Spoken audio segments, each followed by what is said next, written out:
things I know are true. Even in a win, the Bucks showed why they're not going back to the playoffs. Curt Schilling makes the Red Sox tougher, but not unbeatable. The trouble with Billy Bob Thornton portraying a safe-cracking womanizer in a Santa suit is, well, there's no trouble with that, and I'm Max Kellerman. How do you think I got my start?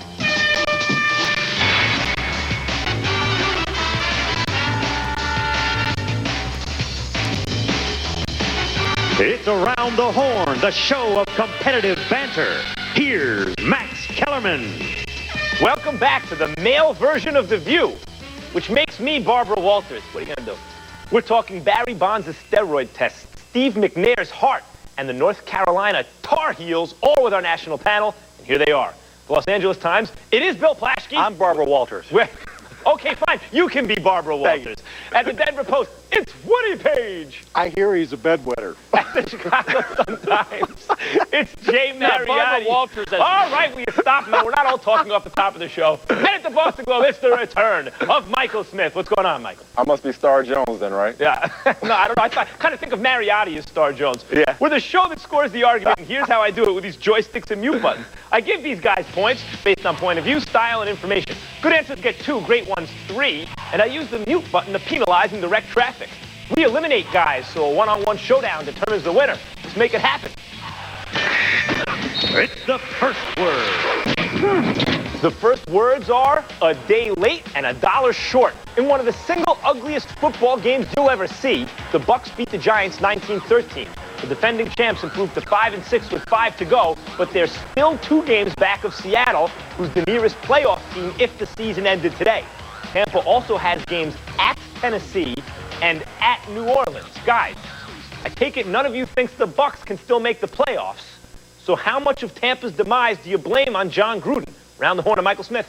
Actually, well, let me correct you. I do kind of feel like the Bucks can still make the playoffs. They got at least 4 winnable games remaining on the schedule. Seattle can't win on the road, and they've got 3 road games left. But as for Gruden, I mean, I don't know how much blame belongs to John Gruden. I mean, he's still probably doing the same things he was doing before, getting up at 4 a.m., standing in the office all hours of the night. I mean, the guy's still a good coach. Look, the Patriots didn't make the playoffs the year after they went to the Super Bowl, nor did the Rams, nor did the Giants. I mean, that's the way this league is nowadays, and those guys look, still. Michael, the Rams did, but go ahead. We were thinking maybe Gruden was going to, become an elite coach this year. Well, that's not going to happen. When you come into the year with one of the great defenses of all time and let that defense slack off because of attitude, yes, you have to blame John Gruden. Max, there haven't been that many injuries this year. There was some in the secondary, Mike Allstott. But this team is underachieving. And Smith, you're wrong. Yeah, but Jay, the Chicago Bears in '85, the Giants in '86, the Ravens recently, those were all-time great defenses to which the Bucks defense was compared, and they didn't return in stellar form the following year. The Bears didn't win another Super Bowl, but they got back to the playoffs a couple of years.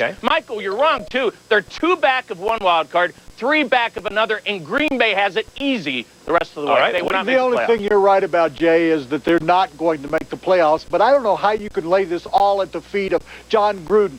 When this team is #1 in the NFL in penalties, that has nothing to do with coaching. That has to do with lax play. That has to do with people not doing their job. He's like the head coach let me not add preparing the team. I'm next. Go ahead, Plaschke. I'm next. Nothing to do with penalties. Woody, that's got everything to do with coaching. Penalties does. That's number 1. Number 2, John Gruden is a different coach. All you have to do is look at last summer's Playboy magazine interview where he said he would dance in a jockstrap down Dale Mabry Avenue if they repeated as Super Bowl champions. He's never said anything like that before. Last spring, he was complaining about not acquiring Emmitt Smith, complaining about not acquiring Kyle Turley. He's a different kind of a coach, and I think the firing of Keyshawn Johnson showed that Gruden realized he let it go too far. We're going to let Woody say something. Go ahead, Woody. Are you guys going to talk at all about Richie McKay, who's going to be gone at the end of the year? This is the general manager that brought in the likes of Keyshawn Johnson. There's where you lay the blame, and the players, again, must accept responsibility. Why is it you guys, and we're finding out around the league, the coaches are finally striking back at the players who are not doing it? Richie McKay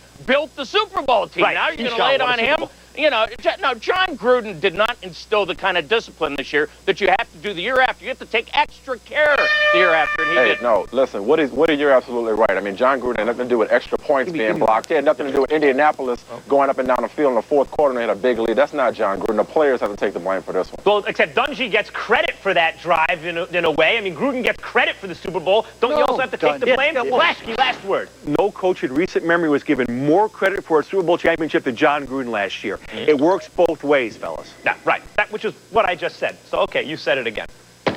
Get muted. Next topic. If Red Sox GM Theo Epstein can come to terms on an extension with Curt Schilling, Boston will trade Casey Fossum and 3 prospects to Arizona for Schilling. The Red Sox rotation next year would then include Pedro Martinez, Schilling, and Derek Lowe. Guys, would Curt Schilling make the Red Sox World Series favorites? Around the horn to Boston and Michael Smith.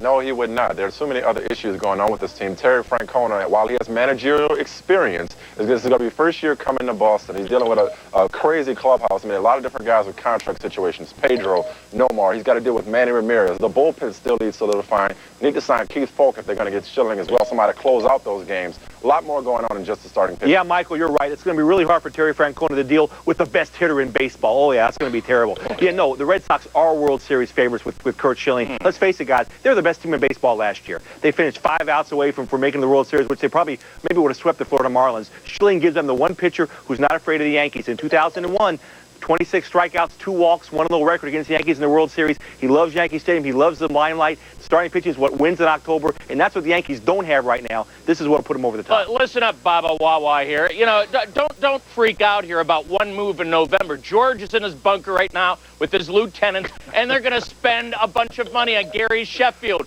Bartolo Colon, LaTroy Hawkins. How about Kaz Matsui to play second base? Move Soriano to the outfield. All this does is inspire Steinbrenner to spend more. And Plaschke, he's right about Terry Francona. Terry Francona has no idea what he's getting into in Boston with media and fans. Jay, you don't understand here what's going on. You put Schilling with Pedro. You talking about a 1-2 combination, not since Randy Johnson and Curt Schilling. Secondly, people are not talking about Francona and the job he's going to do, the replacement of the guy who made the mistake that cost him the World Series.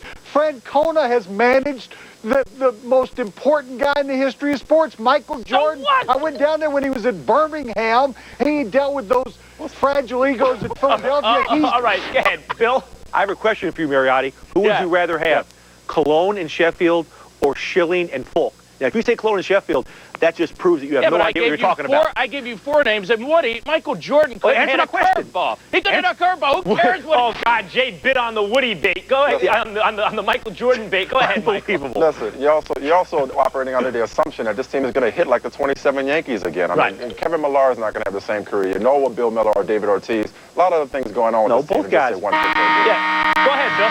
No, both Millar and Ortiz were good players who needed a full-time chance. There's every indication they'll hit that way again. Yeah, Millar did not have a career year. David Ortiz did have a career year. The problem with the Red Sox that scares me as a Yankees fan is they are sabermetrically inclined. They have Bill James and a $120 million budget. This ain't Billy Beane trying to do it on a shoestring budget.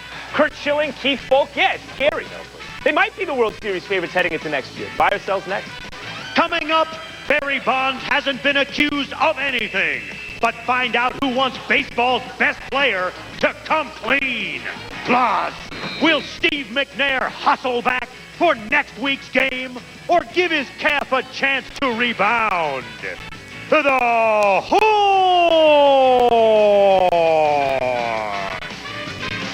Around the Horn. Brought to you by 1-800-COLLECT, the obvious choice.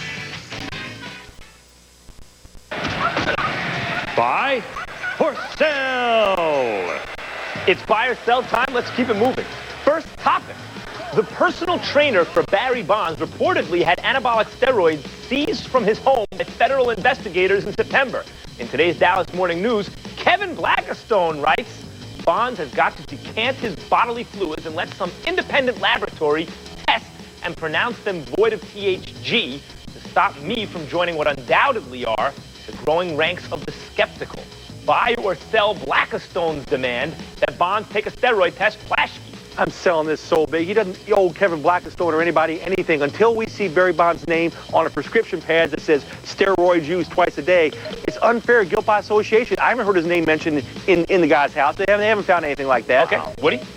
I'm selling this argument, just like Bill Plaschke. I don't think he has to prove anything to Kevin Blackistone or anybody on this panel, but as long as he doesn't do it, there's going to be the cloud of suspicion over his head. Kevin's right. Okay, Jay, and because of that cloud, you have to buy Woody. Bonds is entering a 2-year period where he might break the most important record in sports here. He needs to be clean for baseball's sake and his sake. Michael. No, I sell it as well. I mean, there's no reason for him to do this. I mean, he don't have anything to prove to anybody. He's never cared about what people thought in the past, so why start now with this thing going on? So. Yeah, look, Bonds looked a lot bigger over the last couple years. So did McGuire when he broke Roger Maris's record. What are you trying to say? What am I trying to say? I'm saying that you can't test for human growth hormones. Next topic. Steve McNair, who, as everyone knows by now, is the toughest guy this side of Arturo Gatti. That's a boxer, Woody. Missed the second half of Sunday's win over Atlanta with a calf injury. An MRI revealed minor damage, but McNair is so tough, Coach Jeff Fisher may be able to start him next Monday against the Jets. Buy or sell McNair rushing back to play Monday against the Jets. Woody.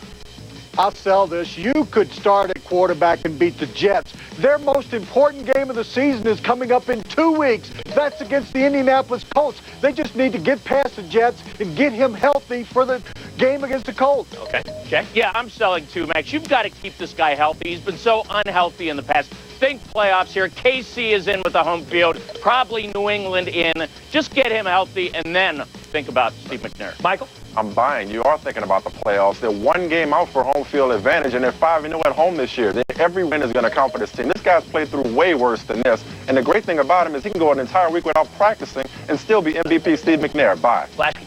Yeah, I'm buying this as well. They won 12 of the last 14 games at home. The Titans have. They are so close to the home field advantage, and he can play a half. Get him in a half, get a lead, get him out of there. I'd play him. Okay. Next topic. Reports today out of Chicago say that Scott Skiles is about to become Mariotti's new whipping boy in Chicago, replacing Bill Cartwright, head coach of the Bulls. Skiles, best known for his bulldog style as a player, was 116 and 79 in 3 seasons as head coach of the Phoenix Suns. The announcement could come Friday. Buy or sell Scott Skiles as the right coach for the Bulls, Mariotti. Yeah, I'm buying. This is a bunch of malcontents and loose screws. This guy is a no-nonsense guy. He's a pit bull. This is what they need. I would have preferred Doc Rivers. He's not available. I will buy Skiles. Okay, Michael. I'm going to sell it. I mean, this guy supposedly, his players tuned him out in Phoenix. He walked out on the team in mid-season. I mean, how's this guy going to fix it? Isaiah Thomas, bring him home to Chicago. Bring Doc Rivers not available. No. I'd rather see Isaiah Thomas back home. Oh, what's your beef, Jay? Because he never shook the hands of the Bulls in '91. No, they hate over it. All right, Flashkey. I'm buying this. First off, Mariotti, what do you mean Doc Rivers is not available? He just got fired. He's signed with ABC. I'm buying this because Scott Skiles won 50 games in each of his first 2 years in the toughest conference in basketball. He was made a scapegoat, Michael, for the Jason Kidd trade. Yep. The Phoenix walked out on him, not the other way around. Woody? I'm selling. Your own paper, Mariotti, says there's 3 candidates that are better than he for the job. I think you do this, and I keep saying it, make Scottie Pippen the coach for the rest of the year. All those guys are going to be available at the end of the year. You guys don't understand brilliance when you see it. I'm trying to give you points, Woody. I'm trying to get you to help me help you. Guys Scottie Pippen would walk. Next topic. LeBron James. Got your attention? Cavaliers coach Paul Silas has benched his most effective scorer, Ricky Davis, as well as forward Michael Stewart, barring them from Monday's practice and the team's flight to New Orleans for undisclosed bad behavior. The team also suspended Ira Newble following an argument with Silas. Buy or sell the benching of Ira Newble. Buy or sell getting rid of Ricky Davis so he can't be a bad influence on LeBron. Michael Smith. I buy it. I mean, you can't. Paul Silas can't have this team tuning him out. He's got a lot of young players. He's got to establish control already. Can't have bad influences on LeBron James. And Ricky Davis, he seems like such a selfish player. I don't even like watching him play. Let's take a break. You know what? Him. I give you 2 points. Until LeBron got to the team, now I think he's a good player, much improved. Flashkey. No, I'm buying this. Ricky Davis is known by NBA insiders as the highest maintenance guy in the league. Remember, John Lucas threw him off the team last year, and he got in a fight with Lucas. He's always starting fights. He needs to be gone, especially away from the young guys. Yeah, right. Woody? I'm buying. I've known Paul Silas since he's a young player, and if you can't get along with him, this is a man's man, then you should be sent somewhere else. If Ricky Davis doesn't lighten up, He needs to be out of Cleveland. Anything else to say for yourself, Woody? I'm trying to give you points here. I don't know why I waste my time showing up here every day. Jay? I'm selling because the guy is one of their few scorers. If they don't keep him around, LeBron's going to lose 65 games. He's going to want to transfer to Ohio State. Not about wins and losses for this year. Yes, it is. Cut me some slack. Give me a break once. All right, you know what? That's a 4-point answer from Woody. Michael, you're out of here. I need to, listen, Woody can't be out of the last round every game. I get rid of him after the first 2 rounds every day. I want to hear his opinion on Bad Santa. What do you want from me? Michael, I'm sorry, you got shafted there. Out of bounds is next. Coming up, why put Byron Leftwich in the starting lineup if you're just gonna bench him?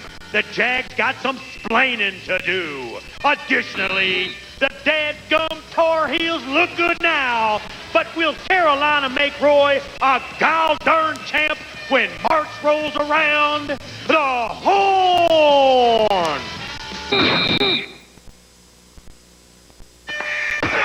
I'm talking about pigskin! After 12 weeks of the Around the Horn Fantasy Football League, Smellerman's not as good as he thinks he is, and Mariotti's living his own personal nightmare from which he won't wake up. As for today, Jay Mariotti has 24, Woody Page has 24, Bill Plaschke has 26, and Michael Smith just plain got jobbed. Right now, it's out of bounds! It's out of bounds where it's all inbounds. First topic. The NFL is reviewing one of its officiating crews and considering discipline after a big screw-up in the Baltimore-Seattle game. With about a minute left in regulation and the Ravens down 3, the refs failed to run the clock after waving off a penalty. The blown clock management preserved the Ravens' timeout and saved time. Baltimore drove for the tying field goal and won in OT, leaving Seattle 7-4. Guys, was the bad refereeing more than just a bad break, Woody Page? Of course not. It's human error. That's all it is. And you try in the National Football League to correct as much of it as you can with instant replay, but you can't take care of all of it. I still believe you make these officials full-time, and you might not cut down on all the mistakes, but at least you have them concentrating full-time on a job that is important. Jay? So you just admitted there's more to it, Paige. You flip-flopped in the middle there. Look, Max, this is a multi-billion-dollar league, only 16-game seasons, where a team may fall out of the playoffs because of this. Why not an eye in the sky, a league observer in the press box monitoring things like time running off the clock? These officials get harried on the field. Why not a guy upstairs to correct the official? Bill? You know, it makes me so sick to hear people, every time their officials mess up, suddenly they have to be disciplined or changed. Yet the player fumbles, it's okay. Or a player throws an interception, he stays in the game. The Seattle Seahawks have had 18 fumbles this year, lost 9 of them. I wonder if Mike Horn got as mad about that as he did about this. You're talking about Jay putting an eye in the sky. Let's put glue on the player's hands so they don't fumble. Oh, it's a huge... I bet you Holmgren did get as mad about it, Bill. The point is, Seattle's still going to make the playoffs. All right. Well, that wasn't the question. Next topic. Have you seen the ads for Bad Santa? It's the new Billy Bob Thornton movie where he plays a safecracker who poses as a department store Santa. I'm going to see it because it was written and directed by Terry Zwigoff, who made Ghost World and Crumb, which were 2 excellent movies. Drama and a documentary. I'll go see anything Zwigoff makes. Is there anything wrong with a character dressed as Santa acting like a degenerate, Jay Mariotti? No, any 12-year-old who believes in Santa Claus deserves to see this movie and have her myth shattered anyway. The thing is, parents have to be careful. The movie's rated R. Don't bring your kids. But, Kellerman, for people like us, people in college, this will be a cult hit. There are so many syrupy Christmas movies anyway. Why not one like this? Okay. Oh, I can't believe you, Mariotti.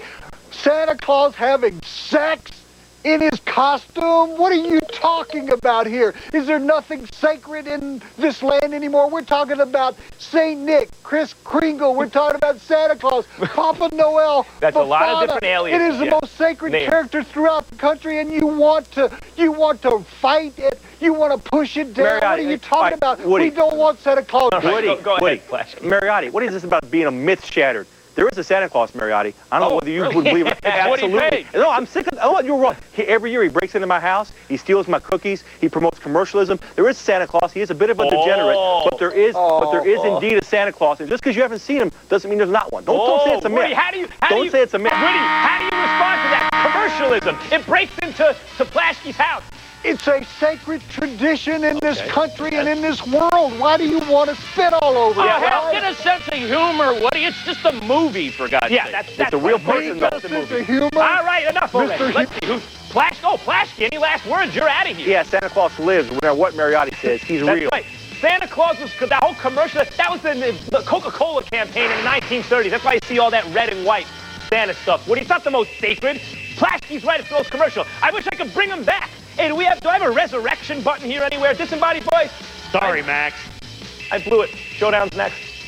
Coming up, Kim Hasselbeck's lovely wife is the new face on The View. She'll play Turkey to Star Jones's Round. To the Horn!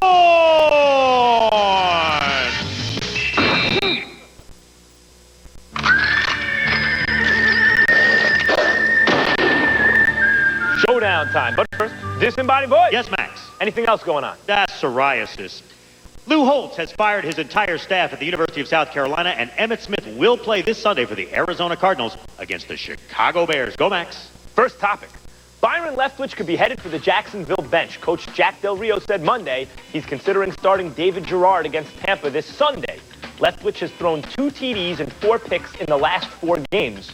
Should the Jags bench Leftwich? 15 seconds each, Mariotti. No, you've invested this entire season in grooming a young quarterback. Now you're going to shatter his confidence and bench him the last 2 games. Plus, on top of it, David Gerard is going to play as a young guy, too. All you're doing if you're Jack Del Rio is creating a quarterback controversy about the last thing they need. No, Jay, I don't think you understand. Here's the truth of the matter is you let Leftwich sit on the sideline for a couple of games and see what he's been doing wrong. His confidence has been shattered. Jacksonville's been shattered. Why not back off just a little bit? It happened with John Elway. You know it in his first year.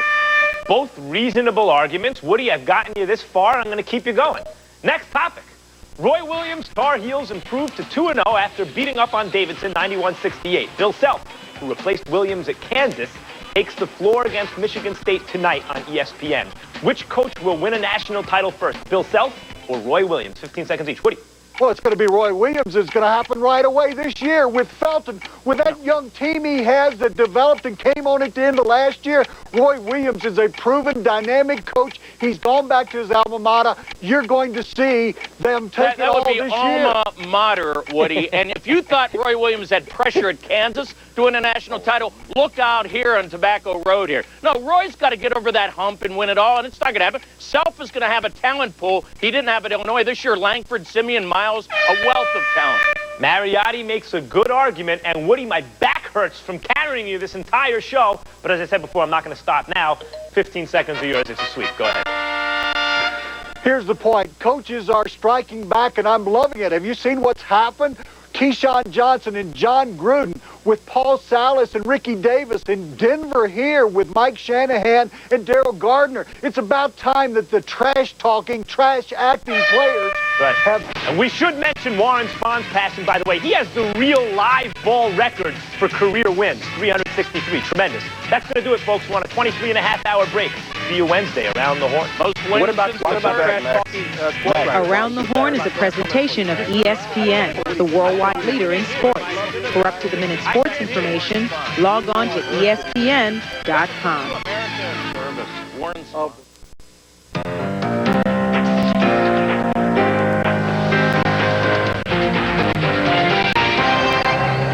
Pardon the interruption, but I'm Mike Wilbon. Tony, I'm getting a lot of Lloyd-correlated hate email. How should I handle it? I'm Tony Kornheiser. Handle it. How do you have room for hate email with all those love notes from Warren Sapp and Michael Strahan and Michael Jordan and Donovan F. McNabb and your boy Cubes and Paris Hilton? Ooh, Paris Hilton. Bino Cook. Only one of those matters, fella. And it ain't Bino Cook. Say that. Is Bino Cook. No Bob Knight. Welcome to PTI, boys and girls. In today's episode, Wilbon attacks Mike Martz. I attack Wilbon, and we both celebrate America's new royal family, the Hasselbecks. We start with the Tampa Bay Buccaneers, who last night beat the New York Giants and assuredly eliminated the Giants from any playoff contention. But, Mike, I want to bring up Tampa Bay's potential playoff contention. A week ago, when Tampa Bay lost to Green Bay, you said they had no chance of making the playoffs. So did you. No, I didn't. And I'm talking now. So I assume you won't be moonwalking off that position right now. Well, I might be. Really? I'm looking at the rest of the schedule. Jacksonville, that's a W. Right. New Orleans, it's at New Orleans maybe, but that should be a W if they're playing urgently. Houston, W. Atlanta at home, W.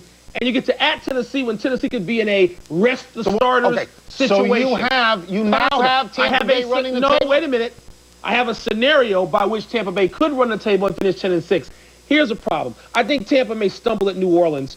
And if they do, they go 9-7. Now they've got to wait for either St. Louis or Seattle to collapse. And Seattle appears willing, at least on the road. Dallas and Philadelphia, one of those two teams going to make it. Probably the other one is going to get in. All right, St. Louis is going to get in. Looks like Seattle is now ahead of Tampa Bay. Yes, they are. Green Bay is not only ahead of Tampa Bay, but owns the tiebreaker because they beat them head-to-head. They probably won't get in. They have to run the table to move past these teams and not end up in ties with them. By the way, we will agree on one thing, I'm sure, that John Gruden needed that win yesterday more than any coach all weekend needed a win. After he threw Keyshawn Johnson off the team and said, we've got to solidify ourselves here. Needed it bad. He needs to run a little bit to prove this was a sound decision. It probably was. Needed it bad. Needs more than this one. Curt Schilling has a wonderful choice in front of him, it appears to me. He can go to Boston by 5 p.m. Friday, where the Red Sox have already worked out a trade for him. Or Schilling, who has a no-trade clause in his contract, could say no to the Red Sox and wait for the Yankees to swoop in and work out a deal to bring him to New York. Or perhaps one of the other 27 Major League Baseball teams could wake up from a nap and make a deal for him. Tony, if you're Schill, would you go to Boston? Yeah, let me eliminate that other 2017 thing. What are they doing? Because They're it's about Boston and New York. Why? Peter Gammons told me something that I think is very interesting today. What? Here's the pitch you make if you're the Red Sox. You say, you know what, Schill? A lot of people have come in with the Yankees and won World Series. It's nothing special. It's great. It's lovely, but it's nothing special. You come here. You win a World Series in Boston. You're a baseball god. Yes, you are an immortal because they haven't won a World Series in 40,000 years. Yeah. So you appeal to Schilling's vanity, which we've seen he's got some of. Sure. And I think that all other things being equal, that's the way to go. He has also talked about, though, the notion of what's best for his family. I'm assuming that you can raise your family fine in Boston as you can anyplace else. Yeah, but I mean, children may be in school. They may have special needs and circumstances. I don't know how that works. But what about the other 27? Why are they all looking at the Yankees and Red Sox while they do nothing? Teams like Atlanta and Chicago Cubs who have money. It stinks. Listen very carefully. They're not in that league. Are they gutless? Are they stupid? Are they unwilling? It doesn't matter as much. Sad. That's a sad situation for Major League Baseball. Here's a sad situation for you. We're going to talk about your favorite coach, Mike Martz. Good. Despite the fact that his quarterback of the moment, Mark Bulger, has thrown 4 touchdowns and 10 interceptions in his last 4 games. That's right, 10 interceptions. Martz says he is sticking with Bulger. Wilbon, you have questioned Martz's character before. Doesn't this show you what kind of character he has? Well, I don't know, because he tried to bench him a week ago. And I would point out to you before you get on the Mike Martz bandwagon and start driving it around that Mark Bulger's 14-3 and 17 career starts. So what else would you have him do? Here's what I think Martz has done. I think he has in the past shown a lot of loyalty to Kurt Warner. Yes. He went with Kurt Warner through 0-6 and never made the change. I applaud that, by the way. Now he's showing a lot of loyalty to Bulger, and you would say that this is good. Since when? You mean a week ago that didn't count when he turned to the backup quarterback and said, but he didn't put him in. Here's my position is different than yours. I believe the coach owes it to his team to do whatever he can to win that game at that moment. If that means yanking the quarterback, yank the quarterback. That's what you have to do. 14-3. So you mean winning that game? A lot of that games he won. 17 starts, but I'm not saying you yank him and then start the second guy the next week. Quarterback, including Joe Montana and John Elway, has slumps. You don't to this sports talk radio crap and yank a guy because he has a couple of bad games because he has a bad patch. I'm not saying you yank him forever for that one game. What is wrong with the concept? Spurrier approach to quarterback. What is wrong with the concept of a relief pitcher for the moment? Because it's not want to win the game? You stay with that. Remember, you want to win the season. We play to win the game. Bulger. That's insane. This next story is a reminder why the NFL sometimes stands for the no fun league. Dick Vermeil is potentially in hot water. Why? Because at the end of Sunday's game against the Raiders, Vermeil, whose family operates vineyards, promised kicker Morton Anderson a nice bottle of wine, perhaps a woody Cabernet, if he made the game-winning field goal. Anderson did, and now league police say Vermeil may have offered an improper inducement. Makes a lot of sense to you, doesn't it, Tony? Well, I don't really know how to read this story. I mean, is the suggestion that Morton Anderson only made that kick because he was getting a bottle of cab? No. Is the suggestion that he's down on his knees with Boone's Farm apple wine, like after the game? With a paper bag on the corner? To me, if you cannot give an incentive or an inducement to one of your own players, what's the point of coaching The point is no one can give an inducement because they don't want it. Because the next guy could offer a Maserati or maybe somebody who's as rich as Paul Allen says, I'm going to give you $2 million. Aren't you there to win the game? The rules don't allow for that. If my kid is playing golf and he shoots 71, I can't buy him a new pair of pants? I don't understand the rules. This is not your kid. This is a business. Okay. They don't allow it. Exactly. It is a business. This is a stupid rule. Because this kicker isn't doing it for a bottle of wine. That may be, but it's the rule. So change the rule. Bottle of wine. Give me a break. You like wine, don't you? You're a wine head. I do. Well, I'm not a wine head. I like wine. Do you know that Crackling Rosie, you know that song by Neil Diamond? Yeah. That was named after a bottle of Crackling Rosé wine. For the second time this season, in the 60s, when you weren't even alive, 40-year-old Bruce Smith has complained publicly about his lack of playing time. This last complaint came Sunday after the Redskins lost to Miami in the Redskins locker room to the Redskins owner. Wilbon, I know you like Bruce Smith. Yep. You cannot defend this. No. And I hate to see it. Bruce Smith has had a long, distinguished career that's going to get him into the Hall of Fame. And he came to Washington not for the sack record, but to get into the Super Bowl and win it. But he's there now for the sack record. But right now, it is primarily for the sack record because they ain't going to the Super Bowl. But let me mention this. The owner, Dan Snyder, who we both know, he set up through his friendships with players who are his age. Bruce is a year older than him. He has set up a situation where players, because of their friendship, will go right past the coach's office and to the owner. That's not a good situation. Bruce Smith is undercutting a coach who is in a lot of trouble right now, and he says this is not selfish. How is it not selfish? He says, I need to play more. So why doesn't the coach handle the situation? You like Steve Spurrier, be a coach. Your answer is, yes, I do praise Bruce. Okay. And the coach should do that right here. Your answer is that the owner will circumvent the whole deal. I didn't say that. I say the relationship with the owner is more comfortable going right to the owner. That's not good, is it? I don't think so. Okay. I don't think that's good. Thank you for taking a position. We're taking a break. When we come back, trouble doing that, don't we'll dig into the college basketball season and make our absurdly premature championship picks. And later, she's never thrown 5 touchdown passes, but is she the most successful Hasselbeck? Pardon the interruption. Presented by New Smirnoff Ice Triple Black. Triple filtered for a crisp, clean bite.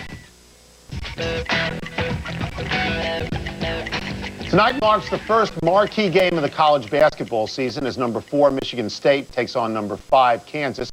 Fashion plate and bon vivant Digger Phelps joins us now. Digger, honestly, don't you think it's too early to start talking about college basketball? No. It's the best time of the year, Tony. You know that. Too much football. Everybody's tired of it. It's time for the real game. Hoops. Thank you, Digger. Let's start with Kansas. If Bill Self loses this game, are Kansans already going to start freaking out? Because I get the sense they may. Kansas will not lose this game tonight. I just think they're ready to go on a roll. They know what they have coming back from the Final Four last year. When you look at the front line, I just think the new freshman, Paul Padgett, will add the dimension at 6'11" as a freshman. No pressure on him. Double his first game in 5 blocks. But I love Wayne Simeon. Makes things happen. Errol Miles runs the team. And Keith Langford is a solid player. I just think Michigan State's got to show me their new front line. Yes, Paul Davis can play. Chris Hill can score. But I don't know if they have that punch to knock out Kansas, let alone win the Big Ten. Digger, you have just named 43 people on teams that nobody in America can name, even the coach. This is amazing. You were a coach. I'm wired. Would you have taken the opportunity that Bill Self did? Would you have followed a legend into Kansas? Absolutely, because you know he's always wanted the coach there. He told that to Larry Brown when he was hired as a graduate assistant the year Larry won a national title back in '87. So this is the job he's waited for. Roy Williams goes back to Carolina. Hey, you take it because you just can't look over your shoulder. It's like me leaving Fordham and going to Notre Dame. Speaking of Roy Williams, Digger. Yeah, but you didn't follow Arab Parsegian, Digger. Okay? He was there. Speaking of Roy, though, yeah. North Carolina, they just crushed Davidson last night. They're already ranked in the top 10. Are they an elite team again, Digger? Can Roy do that right away, instant turnaround? Roy Williams brings instant trust to the players as well as credibility. You've got to understand he's the #1 active coach in the nation with 80-plus percentage points winning games, plus 15 years at Kansas. He's won 10 years of 27-plus games a year. That's a lot of wins. So now what's he do? He takes a defense and he just gets them tenacious. The three sophomores, when you look at Felton, Sean May in the paint, as well as Raymond McCants, to me, that is a solid punch to go on with Juwan Williams, who last night he and May combined for 47 points. This team can play. They pressure. They force turnovers to get easy points. To me, I think North Carolina's a team's going to make it to the Final Four because of Roy Williams. UConn is rated #1 right now. In your mind, are they the best team in the country? Right now, the best. But as you know and I know, Tony, it hasn't happened since '76. Bob Knight went undefeated, Right. #1 all the way through it, maybe once or twice with Duke and Vegas.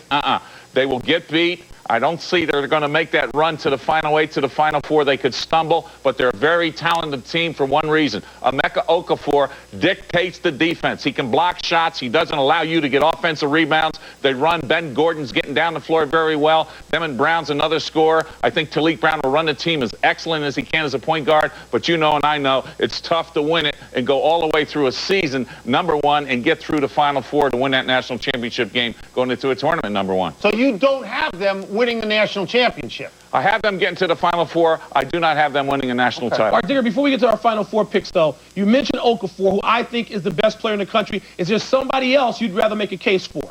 Well, Channing Frye's another backup center. I think he's going to have a great year for Arizona. Arizona, again, losing Luke Walton, who I thought was a very good player, Rick Anderson, as well as Jason Gardner. I want to see them this Friday against Florida up here in the Springfield Hall of Fame Classic. So I think that'll be the first test for Arizona to see how good they really are. But Channing Frye is another great center in college basketball. All right, we got about 30 seconds, 40 seconds left. Give us your Final Four right now. We know it's months ahead of time, but give us your Final Four. Obviously, one of them is UConn. Well, we talked about three of them. We talked about UConn. We talked about, yes, I think Kansas has a chance to get there because the Big 12 is the best conference. And we talked North Carolina. Don't count out Texas. I think they're going to make it because, yes, T.J. Ford is gone. They used to have the transition game. Now with Royal Ivy, they'll run that half-court game. James Thomas is a double-double guy in the paint. Brandon Mouton can score anywhere on that floor, and Boddicker shoots the threes. This is a very talented Texas team that has a shot to get to that national championship game in the Final Four. Okay, now we know you know all the players. In 2 words or less, who's going to win the whole thing? I really look at Texas. I think they're on a payback from last year. I love this team. I think they're going to be the team to knock off when it's time to be in that Final Four in San Antonio. Good for you. Thank you, Digger. Appreciate it. We're taking a break. When we come back, Wilbon decides whether he was too hard on Lloyd Carr. No. Then I'll probably be too hard on Brian Billick, but that's what I do. I'm darn good at it. Who's your pick? We didn't mention Syracuse. I like UConn and Syracuse to get in the Final Four. I like both of them. You're a fool.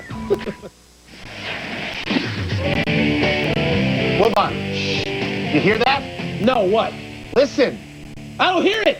I think I hear the sound of your beatdown coming. Game on. What's next? Sick. Toss up. Who you got in the AFC North, the Bengals or the Ravens? I've got the Bengals. What a shock. I look at this as a battle of coaches, and I know that you will align yourself with your boy, Brian Billick, because you've been bad-mouthing Marvin Lewis. Who are you going to align yourself with? With Marvin Lewis, because I said that if he would take the Cincinnati job, which you told him never to take, and he wins 6. I didn't. I said he had to take 6, he'd be Vince Lombardi. History is going to repeat itself. Really? You know the Ravens in 2000 when they won the Super Bowl, they were 5-4. They rattled off 7 straight. They had to replace Tony Banks. They went with Trent Dilfer. The team that scored no touchdowns in October, they got it going. Do they this have year, Trent Dilfer? 6-5. Do they have went Trent from Dilfer? Bowler to Redmond to Anthony Wright, and now he may be. He had one he game. Threw 4. That's all He he had just one started. game. What did Dilfer have before that? See, you can do this if you want. I'm with my man, Marvin Lewis, and you're not. It's as simple as that.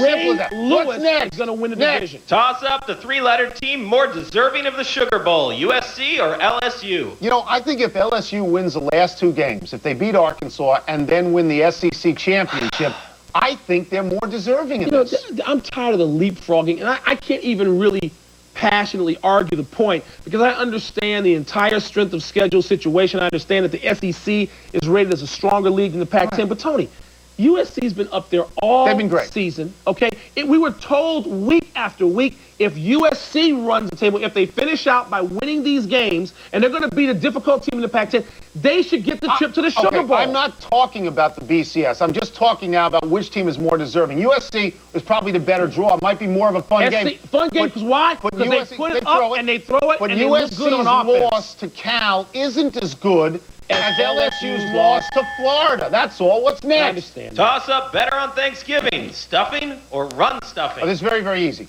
I like stuffing. You know why? Why? I like to start eating turkey and stuffing at about 12 noon, so that by 1:15, I'm asleep. I sleep through half of the Detroit game, which is boring. I wake up for the second half of the Dallas game, which I like. Look, you have to go with the stuffing. You know why? Because anytime you can have a weekday off in America and watch football in the afternoon, that's a good thing. Do you cook stuffing yourself?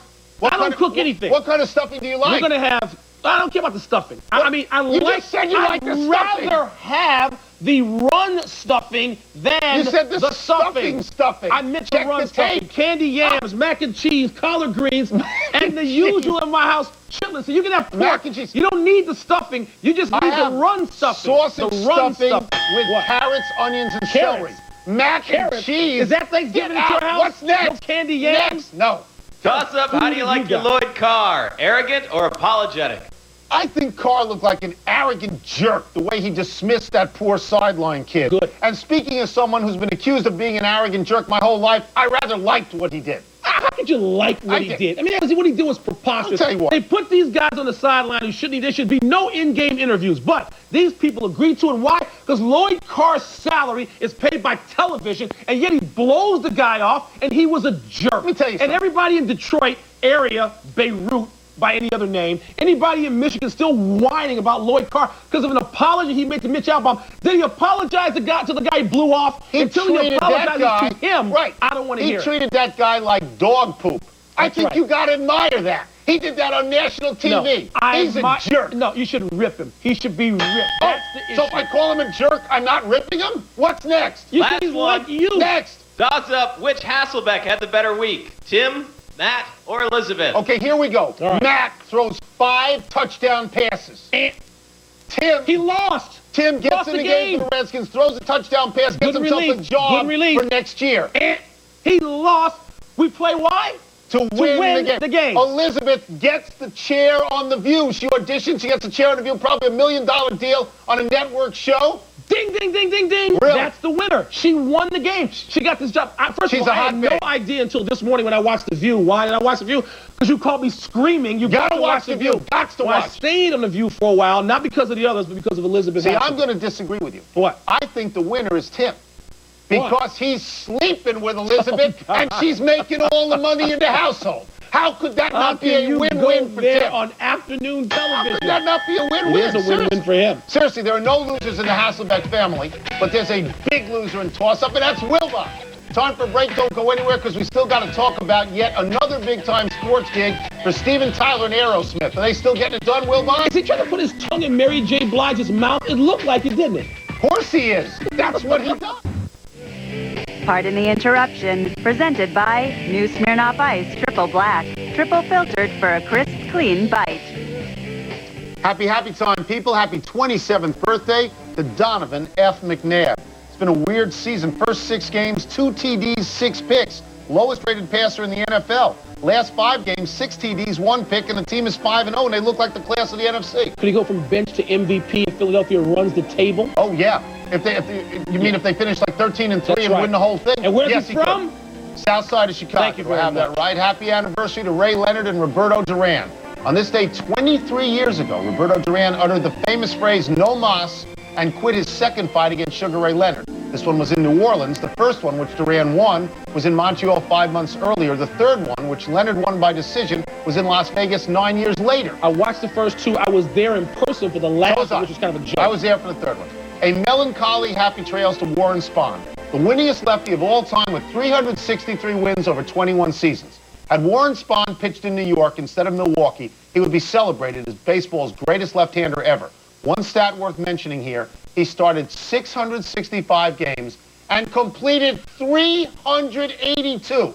By comparison, the best lefty of this era, Randy Johnson, has 88 complete games. Tony, at 42 years old, he went 23-7, and he completed 22 starts at 42. Here's the other thing worth mentioning. He didn't win his first game until he was 25, and he missed 3 years because of the war. He was Tony, in World War II. He would have won Combat. 400 games. He saw combat. He got a Purple Heart. He saw combat. I love Koufax, but this guy had 21 seasons. Time to find out what we messed up stat for. Battle of the Bulge. How about a no mas on that Lloyd Carr story? The apology to Mitch Albom, also a public apology to Todd Harris, although the Mitch Albom one is the one that counts.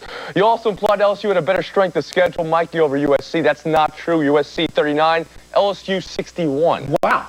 Strength is my case for USC. Didn't know that. We're running out of show. We go straight to the big finish. Let's do it. The Bulls will reportedly hire Scott Skiles as coach. Good call. I'd rather have Norm Van Leer, but I think it's okay. The Orlando Magic lost their 13th in a row. When is it going to end, Tony?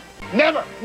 Central Florida is interested in hiring George O'Leary. Is that okay with you? He's done 2 years of probation. That's okay with me. And it's a college. It's a college. It's something. Aerosmith is going to perform the pregame of the Super Bowl. You surprised? No, I'm not surprised. They are going to become the uplift people of the beginning of this century. Good. It's going to go on forever with them. Last one. What? Do you think it's time to get off Lloyd Carr's back? No. Why would I want to do that? This is too much fun. We're out of time. We will try and do better the next time. I'm Tony Kornheiser. And I'm Mike Wilbon. Same time tomorrow. Sports Center is next. Dan Patrick is joined by Dickie V, baby, with his newest diaper dandies. Dickie V. PTI. Hands to the rock, baby. Hands to the rock. Go Blue.